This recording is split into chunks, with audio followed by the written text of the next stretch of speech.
Believe me, I speak from trying experience. You never know the person you marry. Not before you marry them. Unless, of course, you've married them in reality, not particularly formally, but you live with them for some time. As man and wife, whether you're married or not. Then you start to know them. You know, I didn't realise you were a Rosicrucian or Theosophist or whatever. There are some things you do know. I mean, if they were Catholic, well, they went every morning to Mass at the cathedral. Well, I mean, you got the message before you married them. You knew that part about them. But there's so much you ascribe to your would-be partner because you want to think well of them, so you assume well of them, so you love them for it, and are greatly distressed when you find that's not who they are. Dear, dear, dear. You could see it coming, couldn't you? I mean, if you were an onlooker, you could see it coming. Does that validate the long onlooker telling you a more realistic view of the partner to be? No. You need to experience loving what you understand to be perfect, wonderful. And you'll come to understand God. He knows you and I to be what we are in eternity with him. Absolutely magnificent like he is. But we're not here. And we only see here. And we don't see that either. And when we don't and we love, we find out what it's like to love someone.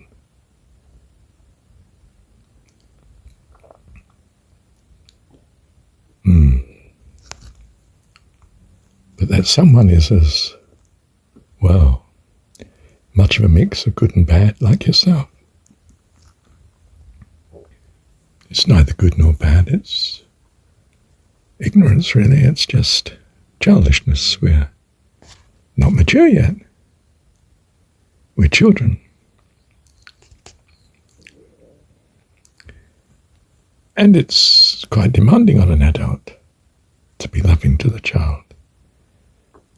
They push you to your limit. They press your buttons.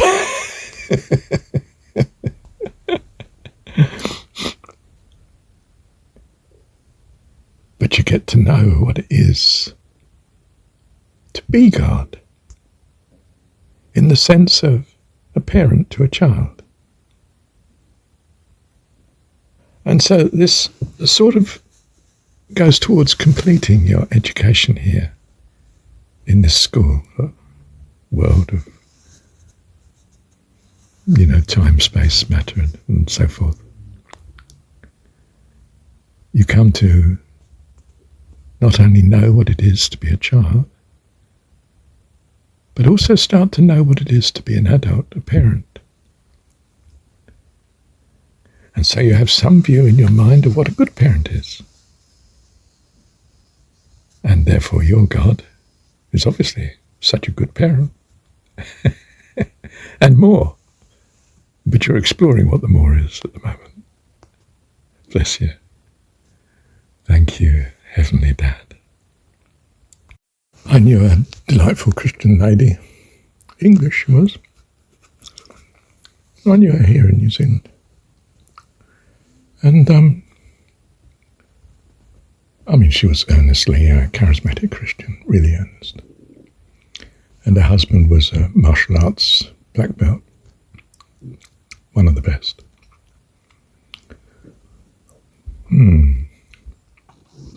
She prayed for him. The churches prayed for him. Everything was done. Went on for years. And one day, wonderfully, he saw the light. Well, he saw the darkness, actually. He saw this figure sitting in the corner of the room, and it frightened him to death. He said, I want to see your pastor. I want to get baptized. Oh, she said. And he burnt his regalia, you know.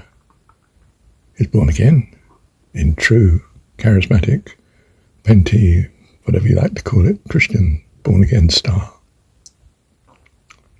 Terrific chap, most earnest. He became.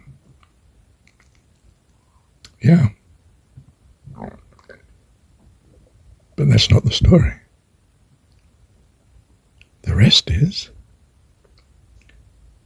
she became less and less Christian. You see, her predicament before he was converted was doing wonders in bringing her closer to God. And so, God did answer her prayer. She wants him to be Christian. He is. But that wasn't for the best, love. I did it because you asked, and it was for the best in a way, because he became Christian, of course. That's the way he became Christian.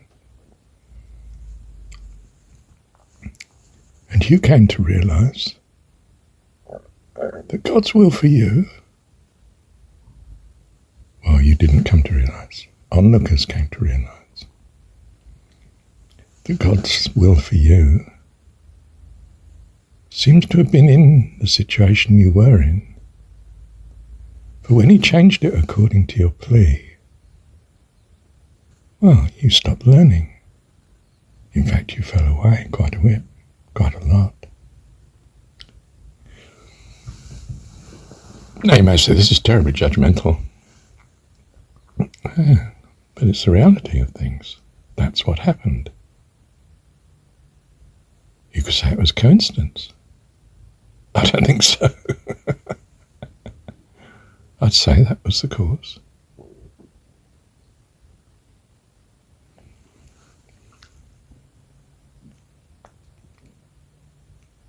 Beware of what you desire, for you will surely have it. He gives you the desires of your heart that you might understand, learn, experience deep in your heart, to put your values differently, right from your experience.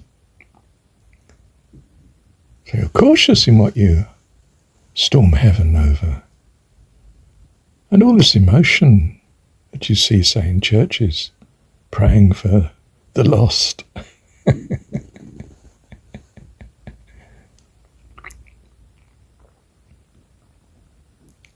Thank you, Father, that we live in a world that's a mix of good and evil. It's an incredible learning for us. May we all be blessed by such situation. And I'm sure we are. There's no need to say and ask it, because you are an all-powerful God that loves us. End of story. Thank you, Heavenly Dad. Wow, did I say that? Oh my goodness. Judgmental, arrogant, lack of humility. No. I won't ask you to follow me. I'd be out of my mind if I did.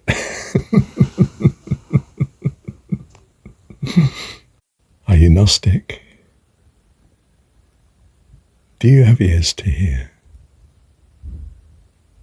Bless you. Thank you, Heavenly Dad. Do you see, you fall in love so that you may practice being in love and get good at it. Very good. And even the first time, it's fantastic. You find such incredible progress in yourself. The whole world's beautiful in your eyes. You're singing. You're full of joy and peace and hope and kindness and charitability. Love. You are in love. You get a glimpse of heaven. You get a glimpse of how wonderful it is to love someone. Now, in a sense, in the long run sense, you're putting it in the wrong place. But it's where you want it, and that's where you experience it, and that's how you experience it, and it's incredibly good training. When you come to loving God, you know what you're at. I've done this before. I know how to love better than I did last time, better than I did the time before.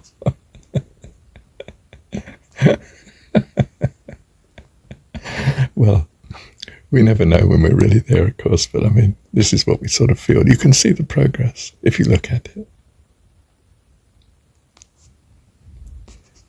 I mean, you fall in love now as a more mature person. It's deeper. I'm not sure what it is. It was incredibly deep to begin with. But suffice to say,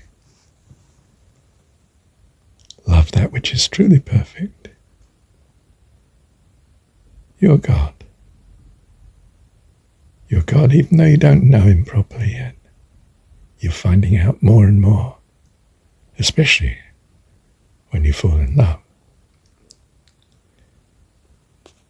But it's the wrong person. Sure, we should love and care for all people, all life, not just people, for goodness sake.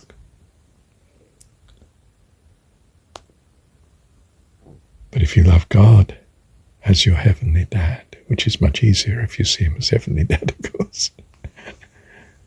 If you love God as heavenly dad, well, in some sense, by definition, you won't be disappointed. He is, as you understand it to be, your creator and sustainer, life itself.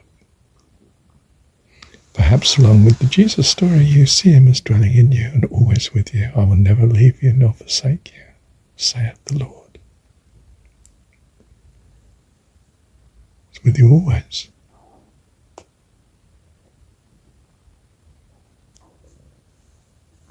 That's where our love should be.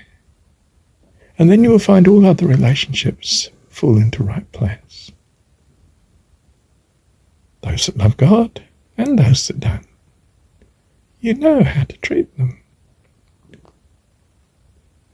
With compassion, with love and kindness. By the grace of God. In you. We are born of God. You are not only going to be magnificent in eternity, you are already. For eternity is for eternity. Don't ask me how to explain this paradox. I live by trust, not by proof and understanding. How do you live? Tell me, which would you choose? To die by imperfect understanding, or to live eternally in trust? Which would you go for? Thank you, Heavenly Dad.